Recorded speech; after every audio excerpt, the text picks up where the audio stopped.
இல்ல எவ்வளவோ கேசஸ் அவர் மேல இருக்கு. அவர் மேல நிறைய கேசஸ் இருக்கு. ஏன் குறிப்பா இந்த கேஸ்க்கு இவ்ளோ அதிரடியா ஒரு நடவடிக்கை எடுத்து அவர் அரெஸ்ட் பண்ணணும்? என்ன காரணம்? இது அதிரடி நாங்க இல்ல. கரெக்டான எவிடன்ஸ சப்மிட் பண்ணோம். ஆ, ஏன்னா இந்த படத்துக்கு நாங்க எப்படி ஃபண்ட் நாங்க ரெடி பண்ணோம். ஆ. யார் யார் இந்த படத்துக்கு நாங்க காசு போட்டுருக்கோம்.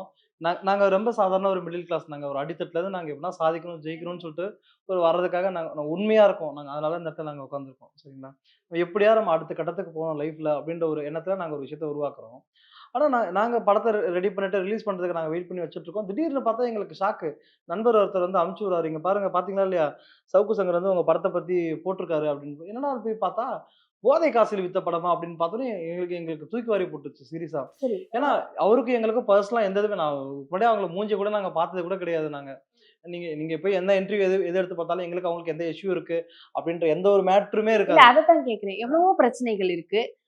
யாருன்னே தெரியல. இப்படி ரெட் அண்ட் ஃபாலோ படம் எப்ப வரப்போகுதுன்னு தெரியல. நெறைய பேருக்கு அந்த மக்களுக்கு புரியல.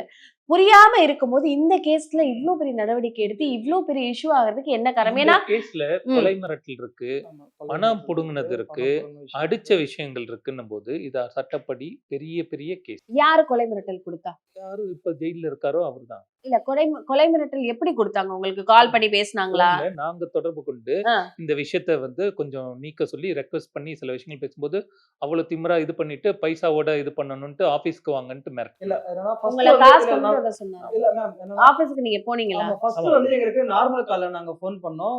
ஃபோன் அட்டெண்ட் பண்ணி என்ன மேட்டர்ன்னு கேட்டோனே கட் பண்ணிட்டாரு. வாட்ஸ்அப்ல வந்து. கட் பண்ணிட்டு திருப்பி வாட்ஸ்அப் கால்ல வந்தாரு. நாங்க வாட்ஸ்அப் ஏன் கட் பண்ணிட்டு வாட்ஸ்அப் கால்ல வர சொல்றாரு? அப்ப இதுல ஏதாவது ஒரு உள்கத்து இருக்கும்னு சொல்லிட்டு நான் என்ன லேட்டா பண்ணேன், தான் ரெக்கார்ட் பண்ண ஆரம்பிச்சோம். இவரோட நம்பர்ல தான் வந்து நாங்க வாட்ஸ்அப் கால் நீங்க ரெக்கார்ட் வச்சிருக்கீங்களா? ரெக்கார்ட் வேற வச்சிருக்கோம். ரெக்கார்ட் அவர் பண்ணிட்டோம். பேசுனது ரெக்கார்ட் இருக்கு. அதனால சோ எல்லா அது evidence-மே பாதியில இருந்து நாங்க வந்து ரெக்கார்ட் இருக்கு. சில நாங்க எவிடன்ஸ் எல்லாம் கொடுத்திருக்கோம். பர்சனலா அந்த எவிடன்ஸ் எவிடன்ஸ் தாங்க குடுத்துருக்கோம். இது எல்லாமே பண்ணி அடிச்சது ஹாஸ்பிடல் போயிருக்கோம். அதுக்கப்புறம் ஹாஸ்பிடல் இது எல்லா டீடைல்ஸும் நாங்க